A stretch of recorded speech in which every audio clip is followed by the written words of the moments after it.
प्रिय दर्शकों, राधे राधे। स्वागत है आपका हमारे श्री नवदुर्गा ज्योतिष चैनल में। आज हम आपको रक्षाबंधन के बारे में बताएंगे।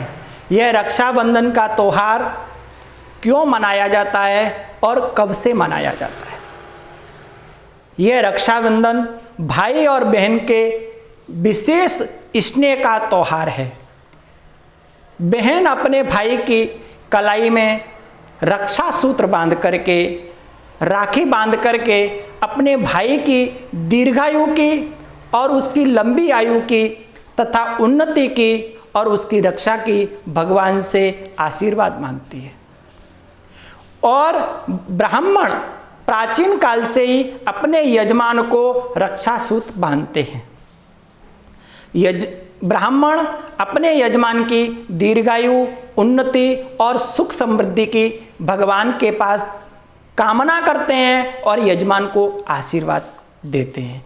इसके उपलक्ष्य में यह त्यौहार मनाया जाता है कि विशेष यजमान और भाई बहनों की खुशी के लिए यह त्यौहार मनाते हैं। वैसे तो संपूर्ण भारतवर्ष में यह त्यौहार बहुत ही धूमधाम से मनाया जाता है। इसके अलावा संपूर्ण विश्व में भी यह रक्षाबंधन का त्यौहार बहुत ही अच्छे तरीके से और रीति रिवाज के अनुकूल मनाया जाता है।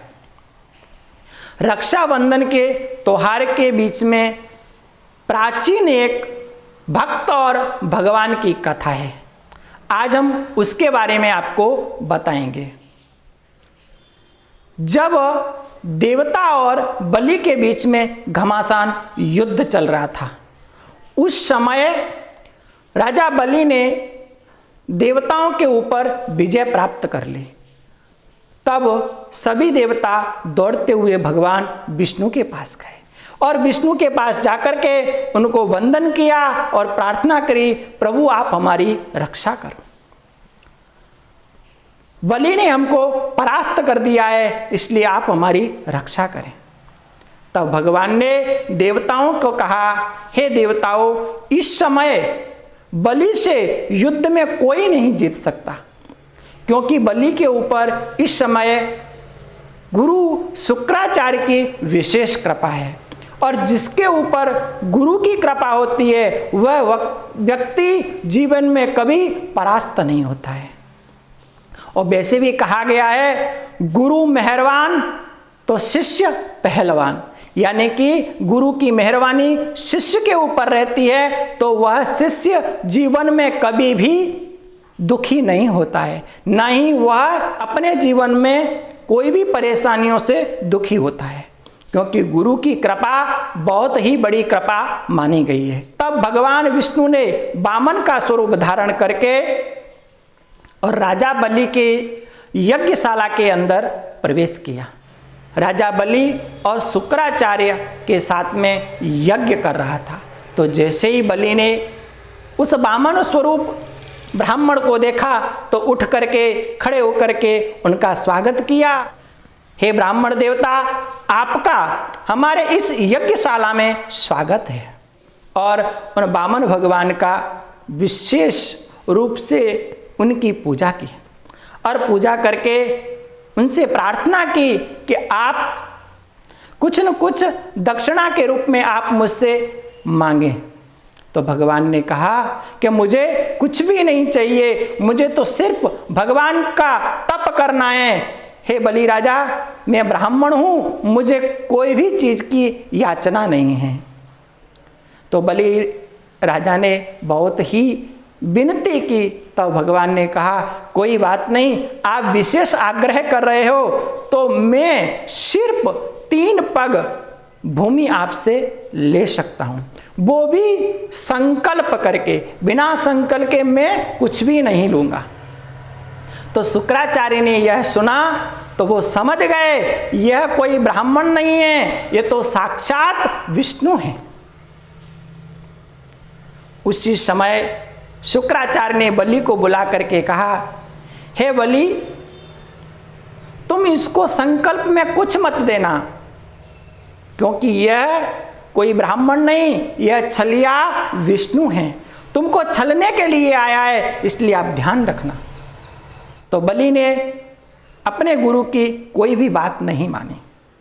तो इससे गुरु रुष्ट होकर के शुक्राचार्य वहां से चले गए और भगवान विष्णु ने राजा बलि से 3 पग भूमि का संकल्प करवा के उस भूमि का दान ग्रहण किया।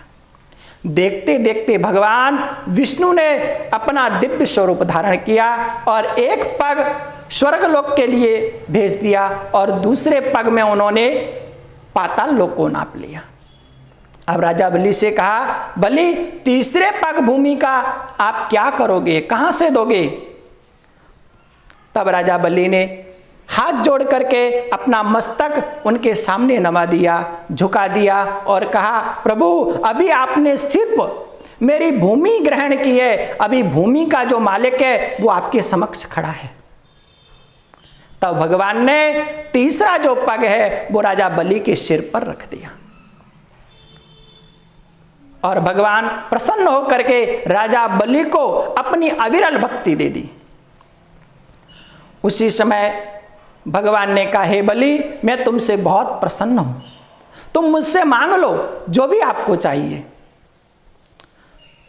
तो बलि राजा ने कहा, प्रभु मुझे कुछ नहीं चाहिए, बस आपकी अविरल भक्ति मुझे प्राप्त हो गई, आपकी सदा मेरे ऊपर कृपा बनी रहे, बस यही चाहिए और कुछ नहीं। और यदि आप देना चाहते हो तो मैं कहीं भी आऊं, कहीं भी जाऊं, उस समय आपके मुझे दर्शन होना चाहिए।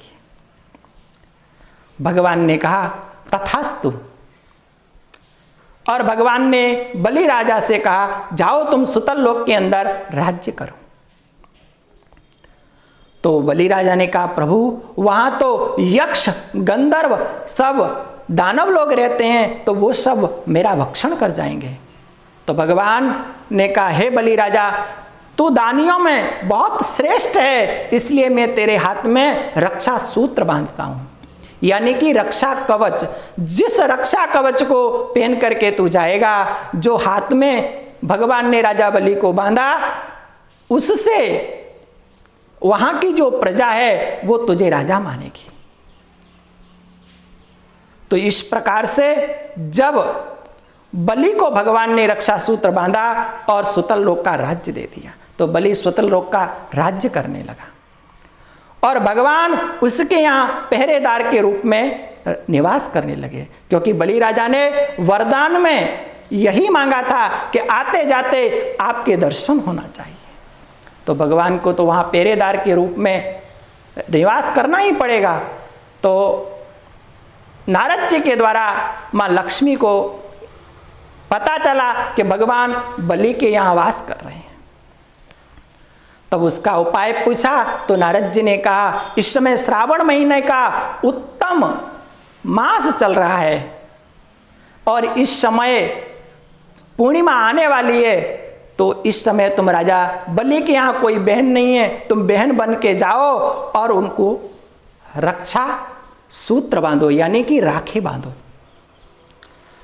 तो माँ लक्ष्मी जी श्रावण मास के पूर्णिमा के दिन वहाँ सुतल लोक में जाकर के राजा बलि के हाथ में उन्होंने रक्षा सूत्र बांधा और राजा बलि को बहुत आशीर्वाद दिया।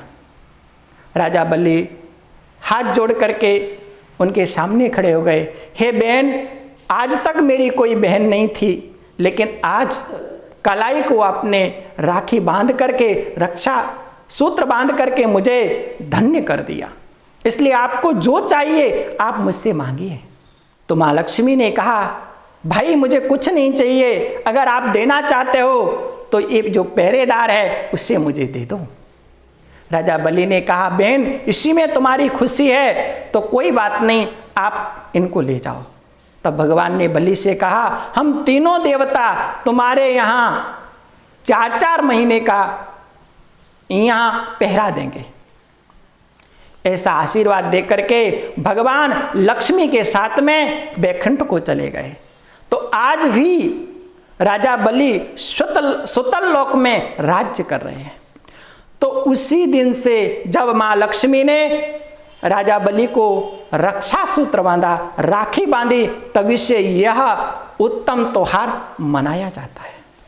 इसलिए ब्राह्मण अपने यजमान को उसकी दीर्घायु उन्नति के लिए रक्षा सूत्र बांधते हैं, और बहन अपने भाई की कलाई में भाई की खुशी और भाई की दीर्घायु के लिए रक्षा सूत्र बांधती है, राखी बांधती है। इसलिए यह श्रावण मास का सबसे उत्तम और पवित्र त्योहार है। भाई बहन का बहुत ही इसमें स्नेह होता है। भाई अपने बहन के लिए प्रसन्नता के लिए विशेष विशेष उपहार देता है, और बहन खूब ढेर सारी भाई को बधाई देती है, ढेर सारी भाई को प्यार देती है, और उसके हाथ में रक्षा सूत्र बांधती है, जिसे हम राखी कहते हैं। यह राखी का त्योहार बहुत ही पवित्र है। इस प्रकार से आज हमने आपको रक्षाबंधन के बारे में बताया।